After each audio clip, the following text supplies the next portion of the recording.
Hello दोस्तों, स्वागत है आपका फिर से की क्लास में। इस क्लास में हम देखते हैं हकल रूल्स क्या होता है, हकल का नियम क्या कहते हैं। तो दोस्तों ये class 11th chemistry chapter number 13 hydrocarbon chapter जो होता है इसका टॉपिक है। अगर इसके अलावा और किसी के अंदर है ये टॉपिक तो आप इसको आराम से देख सकते हैं इस वीडियो को, ठीक है। तो अपन शुरुआत करते हैं, वीडियो को एंड तक देखना, बहुत खास होने वाला है। देखिए ध्यान से दोस्तों, हम लोग इसके नियम की अगर बात करें एग्जाम्पल से इसकी शुरुआत करेंगे, बाकी थोड़ी बहुत डेफिनेशन लिखिए और भी लिखनी पड़ेगी, ठीक है।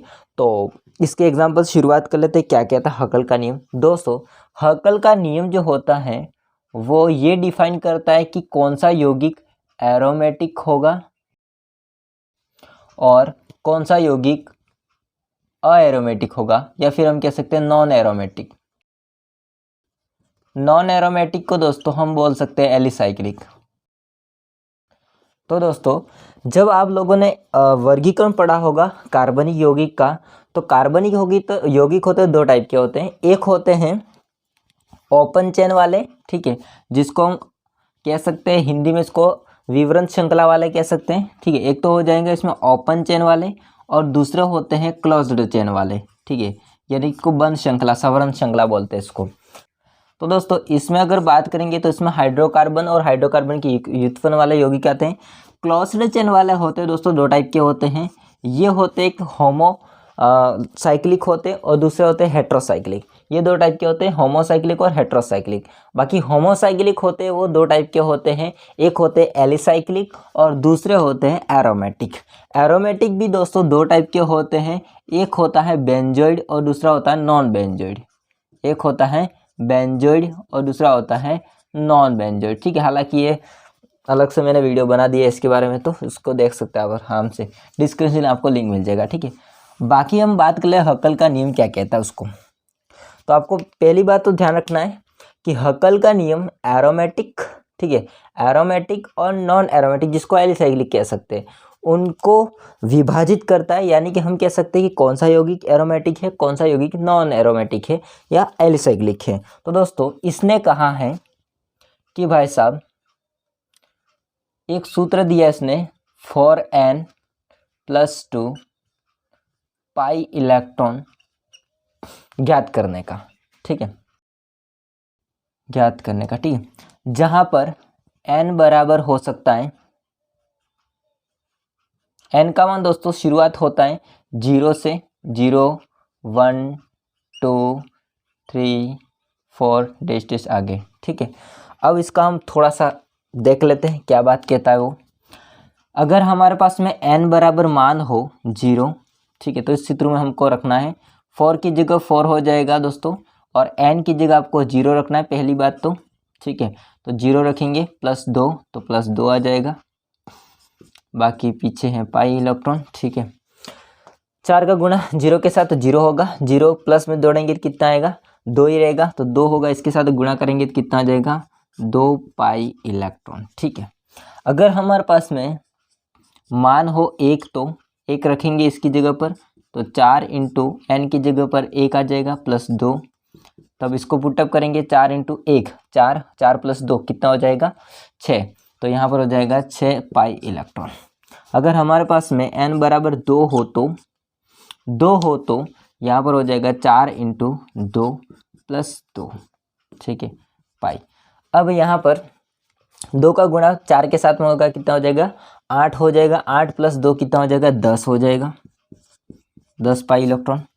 आगे अगर हमारे पास में n बराबर 3 हो तो यहाँ पर हो जाएगा 4 इंटू 3 + 2 पाई, 4 इंटू 3 कितना हो जाएगा 12, 12 + 2 कितना हो जाएगा 14, तो यहाँ पर हो जाएगा 14 पाई इलेक्ट्रॉन। तो ये तो सूत्र के हिसाब से देखा जाएगा, ये n की संख्या है और ये दोस्तों आपके सारे के सारे क्या हैं पाई इलेक्ट्रॉन। अब दोस्तों आपने थोड़ा सा ध्यान दिया हो तो यहाँ पर कितना चेंज देखने को मिलता है। देखिए अगर n का मान 0 है तो उस टाइम पे 2 पाई इलेक्ट्रॉन होंगे, n का मान 1 है तो 6 पाई इलेक्ट्रॉन होते हैं, n का मान 2 है तो 10 पाई इलेक्ट्रॉन होते हैं, 14 पाई इलेक्ट्रॉन होते हैं, आगे कितना हो जाएगा 18 पाई इलेक्ट्रॉन। तो इस प्रकार से बढ़ता है, मतलब कि आपको यहाँ पर डिफरेंस देखने को मिलता है इन दोनों के मध्य, ठीक है, पाई इलेक्ट्रॉन के मध्य वो कितने देखने को मिलता है 4 पाई इलेक्ट्रॉन का। इसमें भी इन दोनों के मध्य भी 4 पाई इलेक्ट्रॉन का, इन दोनों के मध्य भी 4 पाई इलेक्ट्रॉन का। ये तो इनके क्या होता है, डिफरेंस देखने को मिलता है। अब हम एक एग्जाम्पल लेते हैं, फिर समझते हैं इसको। देखिए हमारे पास में दोस्तों एग्जाम्पल है, बेंजीन ले लेते हैं। तो दोस्तों यहाँ पर मैंने बहुत सारे एग्जाम्पल लिख दिए। अब इसमें हम देखते हैं पाई इलेक्ट्रॉन की संख्या कैसे ज्ञात करते हैं। देखिए दोस्तों यहाँ पर इस सूत्रों को आपको नहीं लगाना है। इस सूत्र में आपको मैं ये बताऊंगा कि जितने भी पाई बंद आपको देखने को मिलेंगे उसमें पाई इलेक्ट्रॉन की संख्या आपको जस्ट डबल निकालनी है। कितनी? Just double. मतलब आपको अगर पाई बंद देखने को मिलते हैं कितने? 3, तो वहाँ पर पाई इलेक्ट्रॉन की संख्या कितनी हो जाएगी? 6 पाई इलेक्ट्रॉन हो जाएंगे। अगर 2 पाई बंद देखने को मिलते हैं तो 4 पाई इलेक्ट्रॉन की संख्या देखने को मिल जाएगी। अगर 5 है तो 10 पाई इलेक्ट्रॉन की संख्या। तो आपको समझ में आ गया होगा। पाई बंद का मतलब होता है दोस्तों डबल बॉन्ड। अगर डबल बॉन्ड है इसमें एक सिग्मा बंद होता है और एक क्या होता है? पाई बंद होता है। और आपको पता है कि एक बंद के अंदर 2 इलेक्ट्रॉन होते हैं। तो इस अंदाजे से अपन कह सकते हैं कि जितने बंद होते हैं उसके जस्ट डबल कितने होते हैं? इलेक्ट्रॉन होते हैं। ठीक है, कोई भी हो, सिग्मा हो, पाई हो, तो इसमें एक बंद के अंदर 2 इलेक्ट्रॉन होते हैं। तो कितने पाई इलेक्ट्रॉन हो जाएंगे? 2 पाई इलेक्ट्रॉन एक बंद के अंदर। ठीक है, अब समझते हैं इसमें।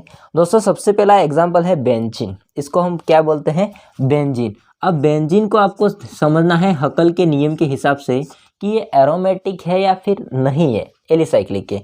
देखिए इसमें आपको देखना है डबल बॉन्ड कितने हैं। तो 1 2 3, कितने डबल बॉन्ड है? 3 डबल बॉन्ड है। आपका पता है कि 3 डबल बॉन्ड है, तो अभी मैंने बताया था कितना पाई इलेक्ट्रॉन निकलेगा? 6 पाई इलेक्ट्रॉन। कितना पाई इलेक्ट्रॉन निकलेगा? 6 पाई इलेक्ट्रॉन।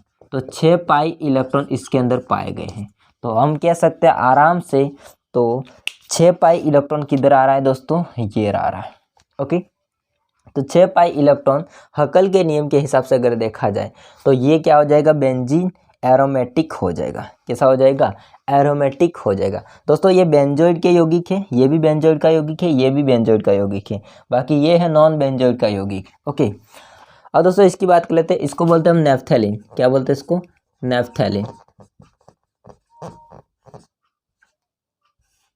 अगर मैं इसकी बात करूं तो इसमें कितने पाई इलेक्ट्रॉन है? देखो गिनो भाई, 1 2 3 4 5, 5 का जस्ट डबल करो, कितना होगा? 10। तो कितना हो जाएगा यहाँ पर पाई इलेक्ट्रॉन की संख्या? 10। और आपको पता है 10 पाई इलेक्ट्रॉन आते हैं तो हकल के नियम के हिसाब से ये क्या हो जाएगा? नेफ्थैलीन एरोमेटिक हो जाएगा। तो यहाँ पर अगर देखो इसमें पाई इलेक्ट्रॉन कितने हैं? 6 पाई इलेक्ट्रॉन है। 3 पाई बंद है, इसका मतलब इलेक्ट्रॉन डबल, कितना हो जाएंगे? 6 पाई इलेक्ट्रॉन। तो यहाँ पर ये एरोमेटिक हो जाएगा इसके हिसाब से, हकल के हिसाब से। ठीक है, और इसमें n का मान कितना हो जाएगा? 1। ये भी हम साथ साथ में लिख लेते हैं, n का मान कितना हो जाएगा? 1। अब इसकी बात करेंगे तो 10 के लिए हो जाएगा हकल के नियम के हिसाब से, ये हो जाएगा एरोमेटिक। और इसका n का मान कितना हो जाएगा? 2। कितना हो जाएगा? 2। डन। इसकी बात कर लेते हैं। इसको दोस्तों बोलते हैं एंथ्रासीन। क्या बोलते हैं इसको? एंथ्रासीन। एंथ्रासीन की अगर अपन बात करें पाई इलेक्ट्रॉन की संख्या कितनी है? मैं पाई बंद की नहीं बात कर रहा हूँ, पाई इलेक्ट्रॉन। ठीक है, 1 2 3 4 5 6 7, 7 मतलब डबल करो, कितना हो जाएगा? 14। और है भाई ये तो 14 है, हो गया। ठीक है, तो ये भी क्या हो जाएगा? एक एरोमेटिक। ठीक है, तो यहाँ पर पाई इलेक्ट्रॉन की संख्या कितनी है? 14 पाई इलेक्ट्रॉन। तो 14 पाई इलेक्ट्रॉन है तो n का मान कितना होगा? n का मान है 3। ठीक है, तो ये हम लोग इधर लिख देता हूँ, n का मान कितना हो जाएगा? 3। ओके, तो ये 3 कंपाउंड है वो बेंजोइड यौगिक के हैं और ये तीनों के तीनों क्या हैं? एरोमेटिक हैं। कैसे हैं? एरोमेटिक हैं। किसके नियम के हिसाब से? हकल के नियम के हिसाब से। मतलब किसी भी यौगिक में 2 6 10 14 18 फिर 22, तो इस प्रकार से यहाँ पर क्या होता है? पाई इलेक्ट्रॉन की संख्या देखने को मिलती है। अगर किसी भी यौगिक में ये जो मान आ रहा है, क्रमशः ये मान आ रहा है, तो फिर ये यौगिक क्या कहलाते हैं? निकाय। ये क्या कहलाते हैं? एरोमेटिक कहलाते हैं। ठीक है, अब हम बात कर लेते हैं इसके बारे में। दोस्तों इसको बोलेंगे डबल बॉन्ड है, तो उसके लिए डबल बॉन्ड के लिए क्या हो जाएगा? कार्बन की संख्या कितनी हो? देखो 1 2 3 4 5, 5 के लिए क्या बोलते हैं हम? पेंटा। ठीक है, पेंटा बोलते हैं। तो इसका नाम हो जाएगा साइक्लोपेंटा डाई। डाई मतलब 2 बंद है, तो डाई इन, इन मतलब डबल बॉन्ड के लिए, और इनाइल हो जाएगा इन इनाइल, फिर एरिनाइन के लिए हो जाएगा एनाइन। ओके, तो इसको मैं लिख देता हूँ, और ये भी हो जाएगा, इसको क्या बोलेंगे, देखो इसमें कितने हैं कार्बन की संख्या, 1 2 3 4 5 6 7, 7 के लिए हम हेप्टा बोलते हैं। तो साइक्लो हेप्टा ट्राई, ट्राई क्यों, क्योंकि यहाँ पर 3 डबल बॉन्ड है, ट्राई। इसके बाद हो जाता है इन इनाइल, फिर कैटायन, धनायन के लिए कैटायन बोलते हैं, इसके नाम है। ये दोनों दोस्तों है नॉन बेंजोइड यौगिक के यौगिक, और ये है बेंजोइड यौगिक। ठीक है, ये कैसा है, नॉन बेंजोइड।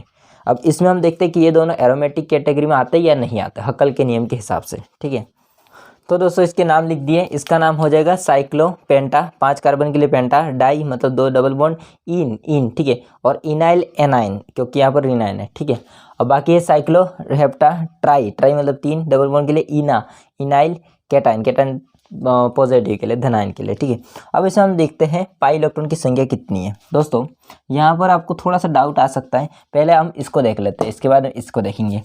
देखिए यहाँ पर कितने पाई बंद है, 1 2 3, 3 के लिए हो जाएगा जस्ट डबल, पाई इलेक्ट्रॉन की संख्या 6 हो जाएगा। तो यहाँ पर हमारे पास में पाई इलेक्ट्रॉन की संख्या कितनी हो जाएगी, 6 पाई इलेक्ट्रॉन है इसके अंदर, 6 पाई इलेक्ट्रॉन है, इसका मतलब ये क्या हो जाएगा, एरोमेटिक कैटेगरी में आ जाएगा। और एन की संख्या कितनी हो जाएगी, 1, एन की संख्या कितनी हो जाएगी, 1। आया समझ में। इसकी बात कर लेते हैं अब दोस्तों इसमें पाई बंद की संख्या कितनी है, 2, बट यहाँ पर 2 एकाकी इलेक्ट्रॉन है। तो एकाकी इलेक्ट्रॉन होते हैं वो दोस्तों इसमें गिने जाते हैं पाई इलेक्ट्रॉन के कैटेगरी में। तो यहाँ पर इसलिए ये जो एकाकी इलेक्ट्रॉन होते हैं, लोन पेयर जो होते हैं, उसको हम गिनते हैं हक्कल के नियम के हिसाब से। तो यहाँ पर 3 हो जाएंगे, 3 पाई गिने जाएंगे। तो 3 के लिए कितने पाई इलेक्ट्रॉन की संख्या हो जाएगी, 6 हो जाएगी, अर्थात तो ये भी क्या हो जाएगा, एरोमेटिक। ठीक है, इसमें भी कितने पाई इलेक्ट्रॉन की संख्या हो जाएगी, 6 पाई इलेक्ट्रॉन। अगर आपको मैं कहता पाई बंद की संख्या कितनी है, तो आप आराम से कह सकते हैं पाई बंद की संख्या 2 है। लेकिन मैंने कहा पाई इलेक्ट्रॉन मतलब हक्कल के नियम के हिसाब से, तो कितना हो जाएगा, 6। ओके, पाई इलेक्ट्रॉन में इलेक्ट्रॉन को गिनना होता है, तो ये इलेक्ट्रॉन इसकी गिनती में आ जाएंगे, तो कितना हो जाएगा, 6। तो एन बराबर कितना हो जाएगा, 1। तो दोस्तों ये दोनों भी क्या हो जाएंगे, एरोमेटिक हैं, ये भी एरोमेटिक है, ये भी एरोमेटिक, ये भी एरोमेटिक, ये भी एरोमेटिक। मतलब कि यहाँ पर सारे के सारे एरोमेटिक हैं, क्योंकि हक्कल ने जो भी सूत्र दिया है उस सूत्र के हिसाब से सब में मान क्रमशः ये इनमें से कोई आ रहा है। 4 डिफरेंस देखने को मिलेगा, 14 फिर 18 फिर 22, इस प्रकार से 4 डिफरेंस देखने को मिलेगा, जिसमें कोई भी मान अगर आ रहा है तो ये एरोमेटिक है। अब अगर नहीं आ रहा है तो फिर एरोमेटिक नहीं होगा, सिंपल सी बात है दोस्तों। इसका नाम हो जाएगा साइक्लो, 8 कार्बन होंगे तो इसके लिए हो जाएगा ऑक्टा। ठीक है, 8 कार्बन के लिए हम क्या लिखते हैं, इसको ऑक्टा लिखते हैं। और इसमें डबल बॉन्ड कितने हैं, 1 2 3 4, 4 के लिए हम लिखेंगे टेट्रा, टेट्राइन, टेट्राइन। ठीक है, इन। ओके, तो साइक्लो फिर आ जाएगा ऑक्टा 8 के लिए, और टेट्रा में 4 डबल बॉन्ड के लिए इन आ जाएगा। ओके दोस्तों, इसमें अपन पाई बंद की बात करते हैं, 1 2 3 4, 4 का डबल करो कितना हो जाएगा, 8 हो जाएगा। तो ऑब्वियसली बात है यहाँ पर पाई इलेक्ट्रॉन की संख्या कितनी आ जाएगी, 8। तो 8 पाई इलेक्ट्रॉन है, तो हक्कल के नियम के अनुसार 8 आ रहा है कि नहीं आ रहा है वो देखो भाई, 2 6 10 14, भाई साहब 8 तो आ ही नहीं रहे। तो यहाँ पर साइक्लो ऑक्टा टेट्रा इन होता है वो दोस्तों एरोमेटिक नहीं है। ये मैं यहाँ पर नोट बात लिख देता हूँ, एरोमेटिक ये नहीं है। तो आपको समझ में आ गया, जो भी इस नियम की पालना करता है, ठीक है, तो इसको एरोमेटिक कहा जाता है। बाकी इस नियम की पालना नहीं करता है तो उनको एरोमेटिक नहीं कहा जाता है। जैसे कि पढ़िए डेफिनेशन, इस नियम के अनुसार फॉर n + 2 पाई इलेक्ट्रॉन युक्त सवर्ण निकाय, मतलब बंद निकाय जिसका साइकिल बन रहा है, ठीक है, बंद निकायों की समतलीय संरचनाओं में विशेष एरोमेटिक लक्षण होते हैं। अब वह निकाय जो इस नियम का पालना नहीं करते उनको एरोमेटिक नहीं कहा जाता, नहीं होंगे। बाकी जितने भी है होते इनकी क्रमशः नियम की पालना करते हैं, तो इनको हम क्या कहते हैं, एरोमेटिक। आपके सामने अगर बहुत सारे एग्जांपल है तो आप इसको आराम से देख सकते हैं इस सूत्र को लगा करके, जिसमें अगर इन मानों में से कोई भी अगर आ रहा है ना, आगे निकालेंगे तो 18, 22 इस प्रकार से आएगा। ठीक है, तो मतलब 4 के डिफरेंस देखने को मिलेगा। अगर इनमें से कोई पाई इलेक्ट्रॉन की संख्या आ रही है तो हक्कल के नियम के हिसाब से वो एरोमेटिक होगा। अगर नहीं आ रही है, जैसा कि यहाँ पर हमने देख लिया, तो वो एरोमेटिक कैटेगरी में नहीं आएगा। ये कहना है हक्कल का, मेरा नहीं कहना है। ठीक है, तो दोस्तों ये वीडियो था। बाकी वीडियो अच्छा लगा लाइक कीजिए, चैनल को सब्सक्राइब नहीं कर देना। मिलते हैं नेक्स्ट वीडियो में, तब तक के लिए जय हिंद, वंदे मातरम। स्क्रीनशॉट ले लेना, लिख लेना।